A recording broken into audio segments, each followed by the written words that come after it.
When you walk around the grounds of Gainesville State School, you'll see just about everything you would on any other high school campus. There are students, teachers, a computer lab, and a gym. Except here, the students are convicted criminals.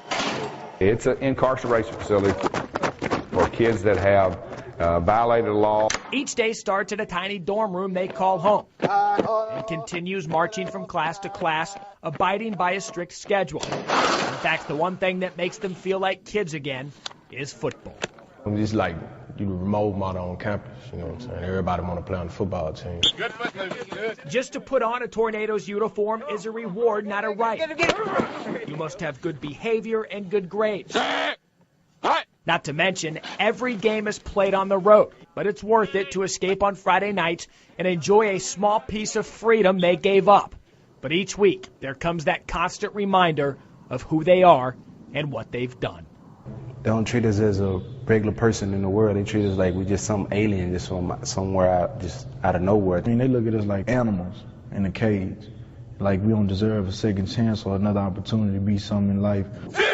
After hearing the ridicule and losing 8 straight weeks, the Tornadoes were once again on the road, traveling to play private school Power Grapevine Faith for the first time, who had moved up a division. Their head coach, Chris Hogan, had a game plan in mind, and it had nothing to do with football. We were going to show them that in this country, if you make the right decisions, people will get on your side and support you, and it doesn't matter what your background is, you can make it. In a selfless suggestion, Coach Hogan sent out an email and requested his fans, his players, parents, do something so out of the ordinary in the football culture. He asked them to cheer for Gainesville State. These young men will not have any fans outside of the faculty from their own school. Their parents will not be there. I want some Lion fans to sit on the visitor side and cheer for the Gainesville team throughout the game. I thought, okay, this is cool that Chris wants us to do this leading up to it, but getting there that night, it was so easy to transition from being a fan for the Faith Lions to a fan for the Tornadoes. You know, the idea of giving and just being there to support those kids, those young men that have never had that before. So for the first time, the always on the road Tornadoes would feel as if they were at home, and as kickoff approached, it was obvious something was different. It looked like they thought they were at the wrong end of the field because they know they don't have any fans. And we just looking. I just looked. I just kept doing my plays. I seen how they were split up, but I figured they just didn't have enough room on their side. I want y'all to line up in line. They're making a spirit line. I like, say, what, Coach? What you said, can you repeat that? And he said, they're making a spirit line for y'all to run through. I like, that's what's up, sir. That's what's up. When it happened, it was dynamic. It was one of the most unbelievable things I'd ever seen.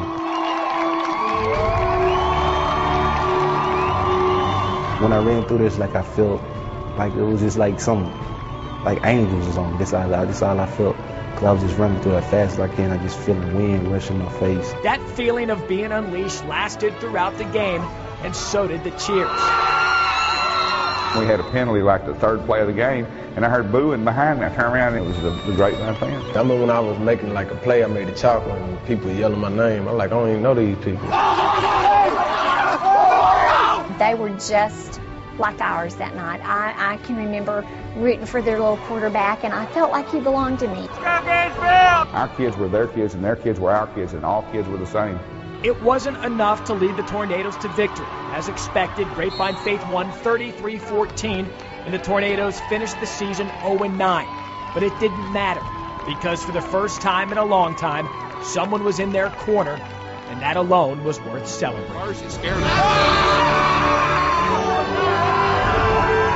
I was like, hey, y'all, let's go on to get coach, man. I don't care if we lost tonight, man, because I was feeling good. I feel like we was in the Super Bowl championship game or something. Like, we won that. I mean, winning, like, in our heart, spiritual-wise, I mean, we won. I've been in state championships of different kinds, and nothing was like this, nothing.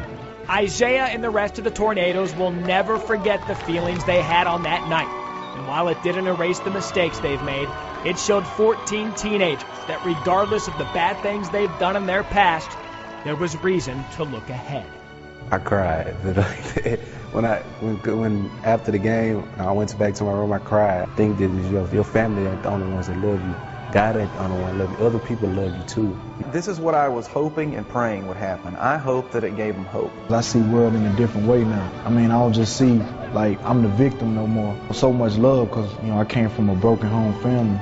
So, I mean, having all that love, it just rose my spirits up.